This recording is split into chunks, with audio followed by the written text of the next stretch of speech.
Oke, ini oh my god.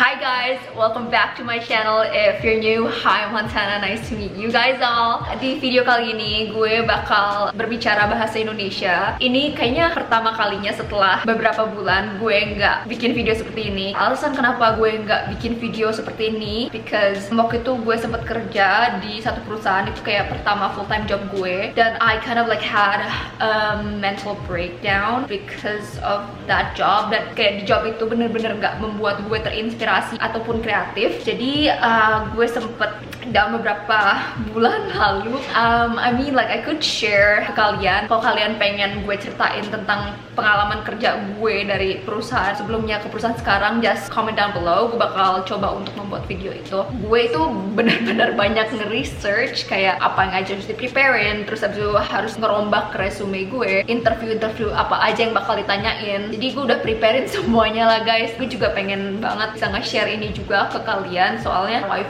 feel so much better in this perusahaan baru ini.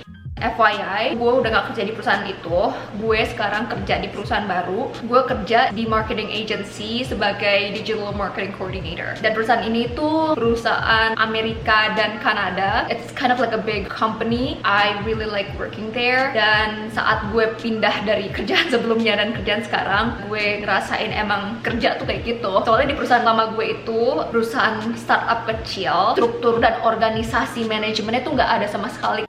Oke guys, so di video kali ini gue bakal ngejelasin tentang pengalaman gue dari perusahaan startup kecil sampai ke perusahaan marketing agency besar. Dan juga gue bakal ngejelasin gimana caranya kalian untuk mendapatkan kerja setelah lulus kuliah. So, kalau kalian tertarik dengan video kali ini, just keep on watching guys.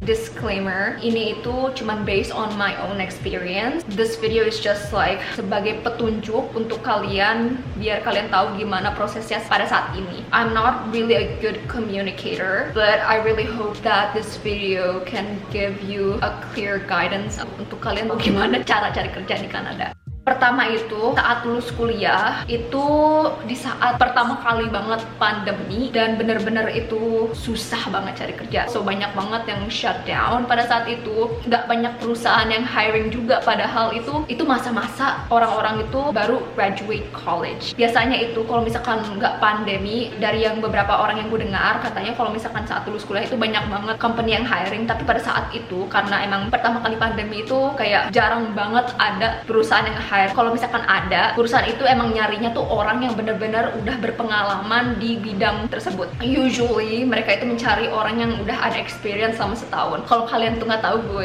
gue itu di sini mengambil jurusan IT project management dan social media. Tapi gue tuh pengen fokus ke bagian digital marketing atau social media. Jadi pada saat itu agak sulit banget untuk mendapatkan kerjaan. Even though kalau misalkan lo itu ngelamar, terus habis itu ngasih CV atau resume, gue bakal bilangnya resume ya, kalau di sini tuh kebiasaannya resume, so gue bakal bilang resume aja. So walaupun lu udah ngedaftar resume, tapi kalian tuh nggak ada experience sama sekali di bidang ini, itu bener-bener susah banget guys untuk mendapatkan interview.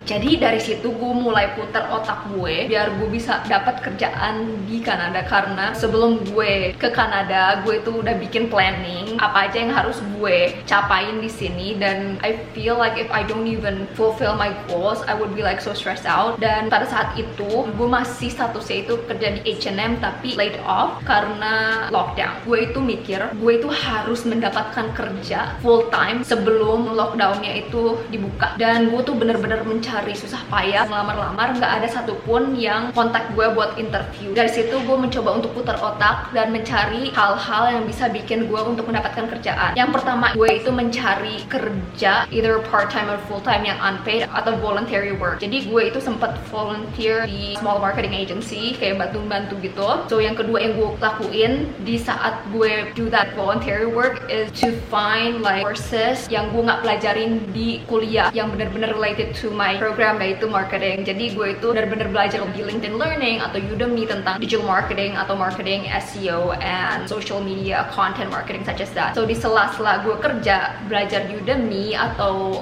video courses, gue juga mencoba untuk update portfolio gue. Kalau kalian itu udah punya previous work before, kalian itu bisa bikin website di Wix atau Squarespace yang menunjukkan your previous work experience. Itu benar-benar menjadi nilai plus buat ngeliatin work experience kalian. Jadi yang gue lakuin itu gue bikin website, bikin portfolio, gue kerja di small marketing agency ini, dan gue juga nge-showin kayak beberapa past work di social media juga, kuliah juga, gue ngasih sampel. Terus abis kalian itu udah membuat portfolio kalian, either website atau e-file, kalian itu harus banget nge-revamp atau mengupdate resume atau CV kalian. FYI, kalau kalian belum tahu, resume Indonesia dan resume Canada is completely different. If you guys want, gue bakal bikin video part 2 gimana bikin resume, gimana interview, cara untuk pass interview. Mungkin gue bakal ngejelasin itu based on my experience. Kalian itu mau kerja di digital marketing agencies. Dari situ gue tuh mencoba untuk revamp dan mengupdate resume gue. So the trick is, guys, for example, kalian pengen kerja di perusahaan A, terus posisinya B, dan di situ di posisi B itu ada job description. Kalian itu harus mencoba untuk nge-match job description itu dengan resume kalian. Jadi misalkan kalian tuh past experience itu tuh bekerja sebagai social media coordinator, kalian itu harus nge-matchingin job description yang tertera di hiring position itu ke CV kalian. Because like kebanyakan kantor-kantor Kanada kayak mesin untuk ngecekin CV kalian, kayak itu selalu nge-search the type of keywords, mencoba untuk mencocokkan dengan resume kalian apakah ini resonate atau enggak. Kalau misalkan enggak, mereka itu langsung ngebuangin CV kalian. Jadi kalau misalkan kalian mau meng-apply ke posisi tersebut, make sure to match that keyword on the job description to your resume. Yang kedua itu, make sure that your experience matches the position that you want to apply. Kalau kalian itu pengen apply ke bidang marketing tapi kalian itu experience ya computer science atau economy, itu mereka tuh bakal tolak mentah-mentah. Seriously guys, I had that experience before, so please note that down. Yang ketiga itu, resume kalian itu harus maksimal 2 lembar.